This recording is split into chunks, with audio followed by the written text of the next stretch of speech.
বাড়িতে এই চারটে জিনিস থাকলে অর্থভাব আসে না, টাকার ভাগ্য থাকে তুঙ্গে। অনেক সময় বহু পরিশ্রমের পরও মেলে না কাঙ্ক্ষিত সাফল্য। ভাগ্যের পরিবাসে বহু সময় বিপদে পড়ে যান অনেকে। আর্থিক কষ্টের জেরে অনেকেই বিভিন্ন সময় বহু বিপদে পড়ে যেতে পারে। এদিকে বাস্তুশাস্ত্রের মধ্যে ঘরে যদি বাস্তুদোষ থাকে তাহলে বাড়তে পারে বিপদ, বাড়তে পারে আর্থিক কষ্ট।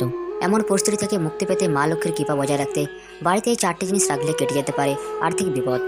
সংসারে আসে প্রভূত আর্থিক উন্নতি। 1. বাঁশি। বাড়িতে যদি বাঁশি রাখা হয় তাহলে দূর হতে পারে বাস্তুদোষ। এই দ্বারা আর্থিক সমস্যা থেকে মুক্তি পাওয়া যায় বলে বার্তা দিচ্ছেন বাস্তুশাস্ত্র বিশেষজ্ঞরা। ঘরে যদি রূপোর বাঁশি উত্তর বা পূর্ব দিকে রাখা হয় তাহলে বহু আর্থিক সমস্যা থেকে মুক্তি পাওয়া যাবে।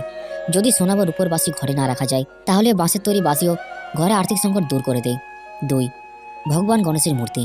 ঘরে যদি ভগবান গণেশের মূর্তি রাখা যায় তাহলেও কেটে যেতে পারে আর্থিক বিপদ। আর্থিক বহুবাদাই ঘটনার জেরে কেটে যেতে পারে। উত্তর পূর্ব দিকে যদি ভগবান গণেশের মূর্তি রাখা হয় তাহলে বিপত্তি কেটে যায়। ভগবান গণেশের মূর্তি এমন একটা জায়গায় রাখতে হবে যেখানে সকলের নজর গিয়ে পড়ে। 3. মা লক্ষ্মী আর কুবেরদেব।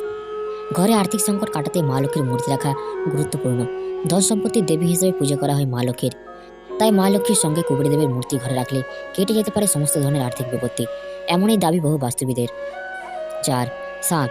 বাস্তুশাস্ত্র অনুযায়ী ঘরে শাঁখ রাখলে দূর হয় বাস্তুদোষ। বাস্তুশাস্ত্রের মতে যে বাড়িতে মা লক্ষ্মীর মূর্তি হাতে শাঁখ থাকে সে বাড়িতে উন্নতি হয় আর্থিক। এক্ষেত্রে মা লক্ষ্মীর মূর্তির হাতে দক্ষিণাবর্ত শাঁখ থাকলে তা শুভফল দিয়ে থাকে, এতে বেড়ে যায় ধন সম্পত্তি। তো বন্ধুরা, ভিডিওটা যদি ভালো লেগে থাকে তাহলে লাইক করবেন, শেয়ার করবেন এবং চ্যানেলটিকে অবশ্যই সাবস্ক্রাইব করবেন।